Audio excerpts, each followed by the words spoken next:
22 अप्रैल को पहलगाम में जो हमला हुआ था, जो बर्बर हमला आतंकवादियों ने किया और उसकी जड़ें जिस तरह से पाकिस्तान से सीधे सीधे निकल के आ रही थी, उसके बाद से पूरा देश गुस्से में था। उसके बाद भारत की सेना ने 7 मई को जो ऑपरेशन सिंदूर को सफलतापूर्वक चला के आतंकवादियों के अड्डे तबाह किए, उससे पूरा देश एक गरिमा में सुकून महसूस कर रहा था। और उसके बाद जो कुछ भी हुआ, 8 मई, 9 मई, 10 मई, 11 मई, भारतीय सेना लगातार पाकिस्तान को मुंह तोड़ जवाब दे रही थी, उनके हथियारों को नष्ट कर रही थी हवा में और जमीन में। भारतीय सेना और पूरा भारत बहुत एडवांस स्टेज पे था। हम सब लोग, सभी राजनीतिक पार्टियों के लोग, पूरा देश सरकार के साथ खड़ा था। अचानक सीज फायर की घोषणा हुई। उस वक्त पूरे देश के मन में कई सवाल उठे। पूरे देश के मन में तब से लेके अब तक बहुत सारे सवाल घूमड़ रहे हैं।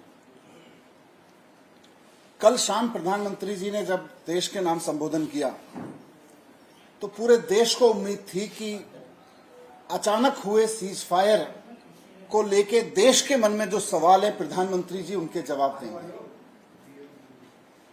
सबको लग रहा था कि कुछ ऐसी परिस्थितियां, कुछ ऐसी चीजें होंगी जिससे पूरे देश के मन में इस पूरी कार्रवाई को अचानक रोक देने की प्रति और ऊपर से जो डेवलपमेंट हुए उनके प्रति जो सवाल उपज रहे हैं, घुमड़ रहे हैं, उनका जवाब प्रधानमंत्री जी के भाषण में मिलेगा।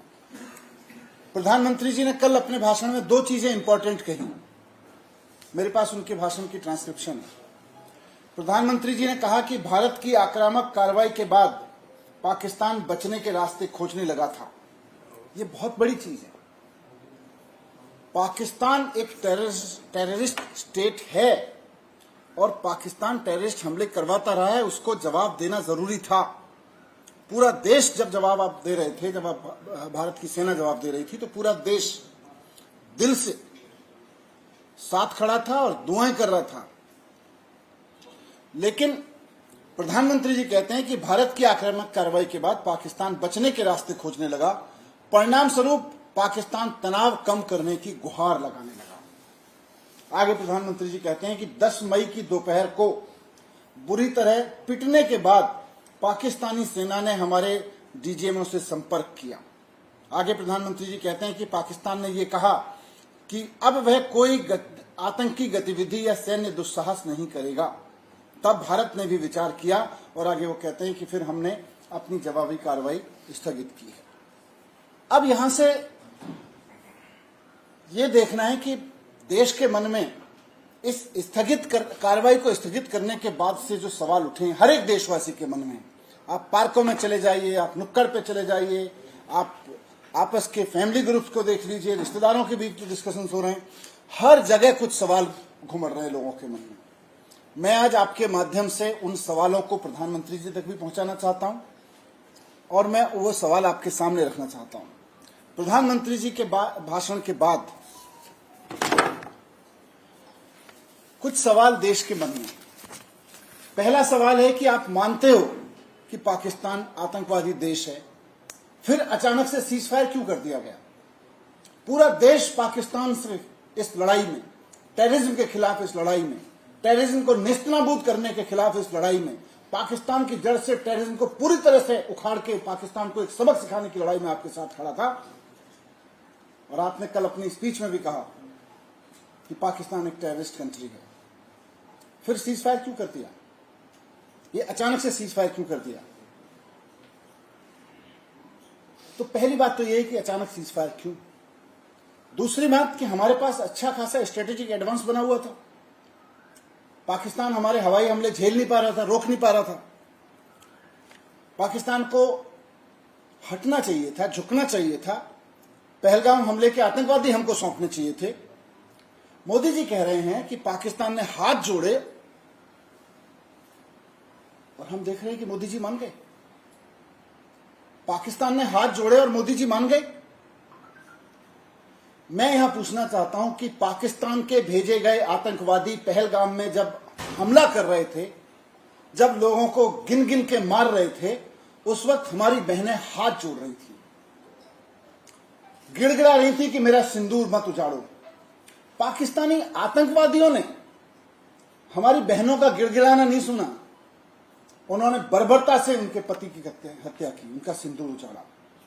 और मोदी जी कह रहे हैं कि हम बहुत स्ट्रेटेजिक एडवांस में होने के बावजूद, और सारा देश जानता है कि हमने पाकिस्तान को दांत खट्टे कर रखे थे, इतने स्ट्रेटेजिक एडवांस होने के बावजूद मोदी जी कल अपने भाषण में देश को बता रहे हैं कि पाकिस्तान ने आके हाथ जोड़े और मैं मान गया। कैसे मान गए मोदी जी? आतंकवादी तो नहीं माने थे, पाकिस्तान के भेजे हुए आतंकवादी हमारी महिलाओं का सिंदूर उजाड़ने में नहीं माने, और आप पाकिस्तान के एक बार हाथ जोड़ने पे मान गए। कैसे मान गए मोदी जी? वो नहीं माने थे तो। दूसरा सवाल हमारा ये है, जनता के मन में उमड़ रहा है। और तीसरा सवाल, अगर पाकिस्तान ने युद्ध रोकने के लिए हाथ जोड़े ही थे तो उनके प्रधानमंत्री को बुला के आपने लिखित समझौता क्यों नहीं कराया, जैसा 1971 में कराया गया था? आपने कल देश को बताया अपने भाषण में कि पाकिस्तान हाथ जोड़ रहा था। ये भारतीय सेना की कामयाबी है, ये बहादुरी की कामयाबी है। तो अगर पाकिस्तान हाथ जोड़ रहा था तो फिर उनके प्रधानमंत्री को बुला के लिखित समझौता क्यों नहीं कराया गया? और जैसा कि आप कह भी रहे हैं अपने भाषण में, आपने कहा है कि पाकिस्तान ने यह कहा कि अब कोई आतंकवादी गतिविधि या सैन्य दुस्साहस नहीं करेगा। पाकिस्तान ने हाथ जोड़े और आप मान गए।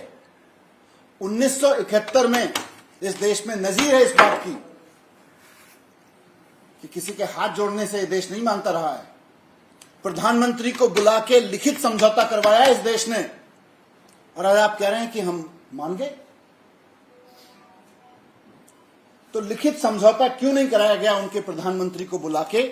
दूसरा एक सवाल हमारा यह भी है, और इसी से जुड़ा हुआ सवाल सब लोगों के मन में उमड़ रहा है।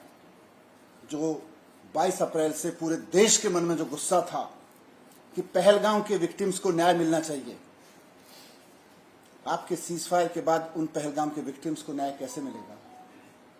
और सिर्फ पहलगाम के 26 विक्टिम्स परिवार नहीं, पूरा देश उसमें शामिल है, और वो 21 परिवार भी शामिल हैं जिनके परिवार के लोग इस कार्रवाई में और उजड़े, पुंछ में और बाकी दूसरी जगहों पे। उनको न्याय कैसे मिलेगा? पहलगाम के विक्टिम्स को न्याय कैसे मिलेगा? सवाल तो और भी हैं, लोगों के मन में घुमड़ रहे हैं, लेकिन सबसे महत्वपूर्ण 4 सवाल यही हैं कि अगर पाकिस्तान आतंकवादी देश है तो अचानक सीजफायर क्यों किया? जब हमारे पास स्ट्रेटेजिक एडवांस था तो पाकिस्तानी आतंकवादियों के सामने जब हमारी बहनों हाथ जोड़ रही थी, वो नहीं माने थे, तो आप उनके हाथ जोड़ने से कैसे मान गए? और अगर आप मान ही रहे थे और आपको यकीन हो गया था कि पाकिस्तानी अब आगे हरकत नहीं करेंगे, तो फिर उनके प्रधानमंत्री को बुला के लिखित समझौता क्यों नहीं कराया? और फिर इस पूरे सीजफायर से उन्होंने हाथ जोड़े और आप मान गए, इस सब से पहलगाम के विक्टिम्स को न्याय कैसे मिलेगा? सवाल और भी है देश के मन में। सवाल यह भी है कि जिस वक्त सीजफायर अनाउंस भारत के अधिकारियों ने किया, यह कैसे संभव हुआ कि उससे ठीक पहले अमेरिका के राष्ट्रपति ने ट्विटर पर यह ऐलान कर दिया कि भारत सीजफायर कर रहा है? कैसे अमेरिका के राष्ट्रपति बार बार यह दावा कर रहे हैं कि उन्होंने भारत और पाकिस्तान के बीच सीजफायर कराया है? कैसे वो ये दावा कर रहे हैं कि मैंने व्यापार को रोकने की धमकी दी थी? कल पूरा देश उम्मीद कर रहा था कि प्रधानमंत्री जी अपने इस भाषण में जरूर बताएंगे, अमेरिका को भी 2 टूक सुनाएंगे। प्रधानमंत्री जी बताएंगे कि भारत का इतिहास रहा है कि कश्मीर के मामले में हो या पाकिस्तान से सुलटने के मसले पे हो, भारत ने हमेशा अपने दम पे सुलटा है पाकिस्तान को। कभी भी अमेरिका का हस्तक्षेप बर्दाश्त नहीं किया, किसी और देश का हस्तक्षेप बर्दाश्त नहीं किया। पहली बार प्रधानमंत्री जी मौन रह गए। प्रधानमंत्री जी का मौन इशारा करता है कि कहीं तो कुछ है। अमेरिका पे एक शब्द नहीं बोले। इतना बड़ा दावा अमेरिकी प्रेसिडेंट का कि मैंने भारत को झुका दिया, ट्रेड की धमकी देके झुका दिया। कैसे झुक गया? 72 से हमारा पूरा स्टैंड रहा है, कोई हमारे बीच में दखल नहीं देगा, और हमारी सेना और हम भारत सक्षम है ऐसी चीजों से निपटने के लिए। आज हमें अमेरिका की जरूरत पड़ रही है। आज कोई व्यापार की धमकी देके कह रहा है कि मैंने भारत को झुका दिया और देश के प्रधानमंत्री राष्ट्र के नाम संबोधन में एक शब्द नहीं बोलते हैं कि अमेरिका वालों चुप रहो, हमको अपने दुश्मनों से निपटना आता है, हमको आतंकवाद का खात्मा करना आता है। आप एक शब्द नहीं बोल रहे हैं। ये रहस्यमयी चुप्पी अमेरिका के प्रति कुछ और कहानी कहने की कोशिश कर रही है। क्या अभी हमें भी नहीं पता, देश के मन में सवाल हैं। मुझे पूरी उम्मीद है कि अगली बार प्रधानमंत्री इन सब सवालों के जवाब देंगे। मैं यही सवाल जो हमारे मन में उमड़ रहे हैं, जनता के मन में घुमड़ रहे हैं, प्रधानमंत्री जी के कल के संबोधन में उनका एक का भी जवाब नहीं मिला, आपके समक्ष रखने आया था। मुझे उम्मीद है कि भारतीय जनता पार्टी और प्रधानमंत्री जी देश की भावनाओं को समझते हुए इनके जवाब जरूर देंगे।